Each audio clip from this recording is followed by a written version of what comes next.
Okay, ఇదే Somajiguda press క్లబ్లో మనతో పాటు మరో ముదిరాజు నాయకులు ఉన్నారు. ఒకసారి మాట్లాడదాం. అన్న చెప్పండి, గిరీష్ దారమౌని పైన దాడిని మీరు ఎట్లా చూస్తూ ఉన్నారు? దాన్ని ఏ రకంగా చాలామంది కులాల మధ్య చిత్రీకరిస్తూ ఉన్నారు, వాస్తవమేనా అది? వాస్తవానికి ఏంటంటే అది కులాలకు సంబంధించిన ఇష్యూ కాదు. గిరీష్ దారముని అనే వ్యక్తి కట్టర్ హిందూ. ఆయన హిందూ వ్యవస్థ సమస్యల గురించి కానీ ఇంప్లిమెంట్ గురించి కానీ రాష్ట్రంలో ఉన్నటువంటి జరుగుతున్నటువంటి ఏదైనా అంశాలు ఉంటే హిందువుల పైన దాడులు అవి జరిగినప్పుడు, దేవాలయాల దగ్గర రద్దీ ఉన్నప్పుడు, అక్కడ అసౌకర్యంగా ఉన్నప్పుడు కొన్ని విషయాల గురించి ఆయన బాగా చర్చిస్తుండే. ఆయన ముదిరాజ్ అనే విషయం కూడా మాకు తెలియదు. తర్వాత గిరీష్ గారి మీద దాడి జరిగినాక మేము సోషల్ మీడియాలో మన కాలేజీ టీవీలో కావచ్చు, ఇంకొక వేరే ఛానల్స్లో మేము చూసి అరే గిరీష్ దారమ్మని ఎవరు ఏంది అని మేము కనుక్కుంటే ఆయన ముదిరాజు ఇట్లా స్టూడెంట్స్ అత్తాపూర్లు ఉంటాడు, ఆయన అపార్ట్మెంట్ ఇది అంటే మేము తెలుసుకుని ఆయన ఇంటికి పోయినాం. ఆయన కొన్ని విషయాలు చెప్పి ఇట్లా అయింది, ఇట్లా స్టూడెంట్స్ అని చెప్పి దాన్ని మేము ఏమన్నామంటే మా జాతి బిడ్డ, మాకు జాతి బిడ్డ కాబట్టి మా బిడ్డకు బట్టలు ఇప్పేసి ఆ తల్లి ముందు, అలా భార్య ముందు, ఇద్దరు పిల్లల ముందు, వాళ్ళ ఫ్యామిలీ లోపల రాత్రి 11 గంటలకు ఒక 100 మంది అమ్మాయిలు, 100 మంది 50 మంది మహిళలు, 50 మంది పురుషులతో వాళ్ళ ఇంటి మీదకి వచ్చి డోరు కొట్టి నువ్వు మహిళల మీద అసభ్యతంగా ప్రవర్తిస్తున్నావు, అసభ్యతంగా మాట్లాడుతున్నావు, అందుకే నేను ప్రశ్నించడానికి వచ్చినామని ఫస్ట్ అడిగినది ఏందైతే మీ దగ్గర ఆధారం ఉంటుందో చూపించండి, మీరే నన్ను చెప్పు తీసుకొని కొట్టండి, నేను చౌరస్తలకు వస్తా అని మనోడు చెప్పింది. వాళ్ళు ఎలా డోర్ కొట్టిన సందర్భాలు కాదు, డోర్ వలగొట్టిన సందర్భాలు ఉంటాయి, అవి స్వయంగా మేము చూసినాం. ఫస్ట్ వాళ్ళు ఏంటంటే డోరు కొట్టిన తర్వాత ఒకటేసారి అంత గుంపు వచ్చేసరికి వాచ్మెన్ వాళ్ళు వీళ్ళు వచ్చి ల్యాండ్ ఫోన్ ఉంటుంది కానీ ఫోన్ చేసిరు. డోరు తీయకపోగా వాళ్ళు అటాక్ చేయడానికి వచ్చిరని వీళ్ళకి అర్థమైపోయింది. డోర్ తీయకపోగా 3 డోర్లు, ఒకటి మెయిన్ డోరు, ఒకటి బెడ్రూమ్ డోరు, తర్వాత బాత్రూమ్లు ఉంటే బాత్రూమ్ డోరు, ఒక 45 నిమిషాలు ఆయనను చాలా తీవ్రంగా కొట్టింది. ఇప్పుడు ఆయన కన్ను కూడా పిడుగుద్దులు కుదరడం వల్ల కన్ను కూడా, కంటి చూపు కూడా కనిపిస్తలేదు. ఎల్వి ప్రసాద్ హాస్పిటల్ కూడా వెళ్ళిందని తెలిసింది. వాళ్ళు కూడా కొంచెం సమయం కావాలని చెప్పేసి అడుగుతూ ఉన్నారని డాక్టర్స్ కూడా చెప్పారు. మేము మా యొక్క సమాజం నుంచి కానీ మా ముదిరాజుల యొక్క మేము ఒక విద్యార్థి నాయకులుగా మేము కోరుకునేది ఏంటంటే ఒక యూట్యూబ్ ఛానల్ ఒక బలహీన వర్గాల బిడ్డ మీద ఇట్లా దాడి చేసి చెప్పుల దండేసి బట్టలు లేకుండా బయటకు తీసుకొచ్చి ఇంత ఘోరంగా అవమానించారు. ఈరోజు మా జాతి బిడ్డకు అవమానం జరిగిందని మేము ఆవేదన వ్యక్తం చేస్తా ఉన్నాం.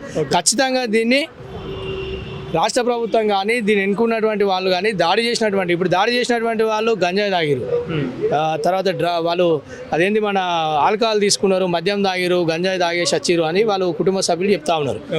ఒకవేళ వాళ్ళు చిన్నపిల్లలు ఉన్నారు, వాళ్ళ ఇంట్లో 5 సంవత్సరాల పాప, 9 సంవత్సరాల పాప, వాళ్ళని ఒకవేళ దాడి చేస్తే ఇప్పుడు కూడా గిరీష్ గారికి మెసేజ్లు పెడుతున్నారు, నేను ఖచ్చితంగా నేను లేపేస్తాం, చంపేస్తాం, నేను కిడ్నాప్ చేస్తాం. నాకు కూడా సార్ ఇవన్నీ మెసేజ్లు కూడా బండి సంజయ్ పేరు బలంగా వినిపిస్తూ ఉంది. ఇప్పటివరకు కూడా స్పందిస్తలేడు బండి సంజయ్. ఆ దాడికి నాకు సంబంధం లేదు, చేసిన వాళ్ళపైన చర్యలు తీసుకోరని చెప్పేసి పోలీసులు కూడా చెప్తలేడు. ఎందుకంటే ఆయన సెంట్రల్ హోంశాఖలో ఉన్నటువంటి మంత్రి స్పందిస్తలేడు. దీన్ని ఎట్లా చూస్తారు మరి మీరు? అయితే వాస్తవానికి ఏంటంటే వీళ్ళు దాడి చేయడానికి వచ్చినప్పుడు అక్కడ గొడవ అవుతున్నప్పుడు ఎవరు పంపించారు ఏంది అని గొడవ జరుగుతున్న క్రమంలో అందులో 2-3 ఉండి మేము కరీంనగర్ నుంచి వచ్చినాం, మీ బండి సంజయ్ అనే మనసులో అని కళ్ళల చేతులు పెట్టి ఇట్లా పొడిచి బిడ్డ నేను చంపేస్తాం అది అని చెప్పి ఇష్టం ఉన్నట్టు కొట్టినప్పుడు బండి సంజయ్ గారి పేరు చెప్పారు వాళ్ళు. బండి సంజయ్ గారు కూడా వాస్తవానికి ఆయన ఒక కేంద్ర మంత్రిగా ఒక పొజిషన్లో ఉన్నాడు. ఆ పార్లమెంటు నడుస్తుంది. మాకు సంబంధించిన కొంతమంది పెద్దవాళ్ళు బీజేపీలో మా వాళ్ళు కూడా ఉన్నారు. వాళ్ళు కొంచెం సంప్రదింపులు జరిపారు. అదేదో నేను కనుక్కుంటా అనేసారని బండి సంజయ్ అన్న పేరు చెప్పి వాళ్ళు వచ్చి దౌర్జన్యం చేసిరా, లేకపోతే బండి సంజయ్ అన్న మెప్పు కోసం ఈయన మీద దాడి చేసిరా అనేది తేలాల్సింది ఉంది.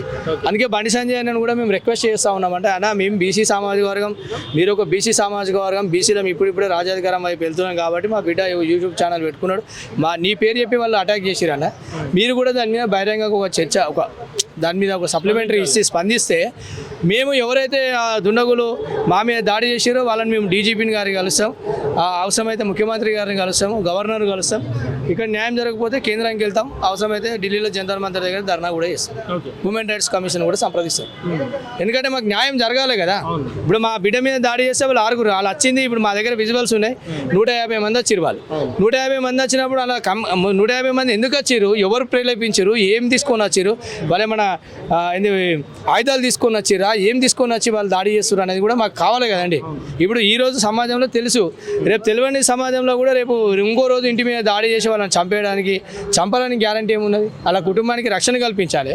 ఆయన కూడా ఇప్పుడు ఆఫీస్ దాడి చేసిన 10 లక్షల రూపాయల ఆఫీస్లో విలువైనటువంటి కెమెరాలు కానీ విలువైనటువంటి టీవీలు కానీ ఫర్నిచర్ కానీ మొత్తం ఈ దాడి జరిగే ముందు ఒక 3-4 రోజుల ముందు మొత్తం అవన్నీ ధ్వంసం చేయడం జరిగింది. ఓకే, అంటే ఇంకా కూడా బండి సంజయ్ మీద అనుమానం ఉందని చెప్పి చెప్తా ఉన్నారా, లేదంటే కేవలం అనుసరులు మాత్రమే వాళ్ళు అత్యుత్సాహం చూపిస్తారు అనుకుంటా ఉన్నారు? అంటే నేను ఏమంటున్నా అండి, ఇప్పుడు మేము కుల సంఘాలుగా విద్యార్థి నాయకులుగా మేము ప్రెస్ మీట్ పెట్టింది ఏంటంటే మా బిడ్డకు అన్యాయం జరిగింది అని అంటే ఆ కొట్టిపించినటువంటి వాళ్ళు ఎవరు అని అంటే మేము చెప్పదులే.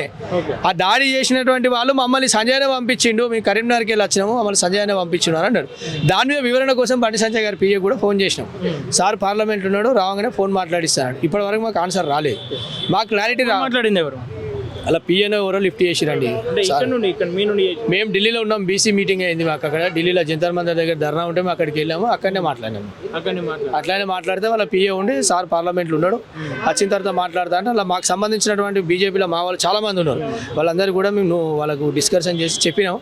మేము కేంద్ర మంత్రి గారితో మేము డిస్కషన్ చేస్తాం, మాకు కొంచెం సమయం ఇవ్వండి అని చెప్పినాం. సమయం అడుగుతాం వాళ్ళు అన్నారు. ఓకే, అంటే ఇప్పటి వరకు అంటే రాష్ట్ర వ్యాప్తంగా కూడా చర్చగా మారింది ఈ గిరీష్ దారమోని పైన దాడి. ఇప్పటి వరకు ఒక్కసారి కూడా స్పందించలేదు. దాదాపు 4 సార్లు దాడి అయింది, 4 సార్లు ఒక్కసారి కూడా స్పందిస్తలేడు. ఇంకా స్పందిస్తాడని భావిస్తూ ఉన్నారా? ఖచ్చితంగా స్పందించాలండి, ఎందుకంటే స్పందించకపోతే ఎట్లా ఉంటుంది కార్యాచరణ? కార్యాచరణ ఏముంటుందండి, ఇప్పుడు మేము స్పందించాలని ఎందుకు కోరుకుంటున్నాం అని అంటే మాకు దీని వెనుక కుట్రదారులు ఎవరైనా తెలియాలి మాకు ఒకటి. రెండోది బండి సంజయ్ గారు పేరు చెప్పారు కాబట్టి బండి సంజయ్ గారు దీని మీద వివరణ ఇవ్వాలి అని మేము అడుగుతూ ఉన్నాం. ఎందుకంటే ఒక బీసీ సామాజిక వర్గంలో ఒక కేంద్ర మంత్రికి అయినాం, మేము కూడా బీసీ సామాజిక వర్గం పెద్ద కమ్యూనిటీ, మేము కూడా మా యొక్క జాతికి సమాధానం చెప్పాల్సినటువంటి అవసరం ఉన్నది కాబట్టి ఖచ్చితంగా బండి సంజయ్ గారు స్పందించాలని మేము కోరుకుంటున్నాం. ఒకవేళ బండి సంజయ్ అన్న స్పందించలేడనుకో మేము బండి సంజయ్ ఇంటికి పోతాం, ఇంటికి పోయి అన్న ఇట్లా జరిగింది మీరు స్పందిస్తలేదు మేము వివరణ ఇవ్వాలని చెప్పి. ఎందుకంటే బండి సంజయ్ దగ్గర కూడా మా వాళ్ళు ముద్రాలు చాలా మంది ఉన్నారు. ఇప్పుడు ఇది క్యాస్ట్ ఈక్వేషన్స్ కాదు, మాకు గిరీష్ దారమోని అనే వ్యక్తి మీ పార్టీలో పనిచేసిండు, మీ పార్టీలో పనిచేసినాక సస్పెండ్ అయ్యిండు, ఒక ఛానల్ పెట్టుకుంటూ నడిపించుకుంటుండు. ఆయన మీద దాడి చేసినాక ఆయన ఏం కమ్యూనిటీ అని తెలుసుకుంటే యావత్ సమాజం మీరు తలదించుకుంటుంది. మమ్మల్ని అడుగుతా ఉన్నారు, అరే ఒక ముదిరాజు అయి ఉండి ఆయన చెప్పుల దండ వేసుకొని వస్తే ఒకటి ముదిరాజు ఎవరు స్పందిస్తలేడు, కనీసం ముదిరాజు ఒక బిడ్డకి ఇంత అన్యాయం జరిగితే ఎవరు కూడా రెస్పాండ్ అవుతలేడు అని ఈరోజు మా సభ్య సమాజం ఇలా మమ్మల్ని అడుగుతా ఉన్నారు. ఖచ్చితంగా దాని మీద వివరణ కావాలి కదండి. ఫైనల్గా దీని మీద పూర్తి స్థాయిలో నిలబడతారు లేదంటే మీ మీద అలా మేము ఖచ్చితంగా చెప్తా ఉన్నాం, గిరీష్ దారమోని మా రక్తం పంచుకున్న బిడ్డ, మా రక్తం ముదిరాజు రక్తము, మా బిడ్డ కాబట్టి మా బిడ్డకు న్యాయం జరిగే వరకు మేము ఖచ్చితంగా మేము దీని మీద నిరంతరం దీని మీద పనిచేస్తూనే ఉంటాం. ఓకేనా, థ్యాంక్ యూ. రైట్.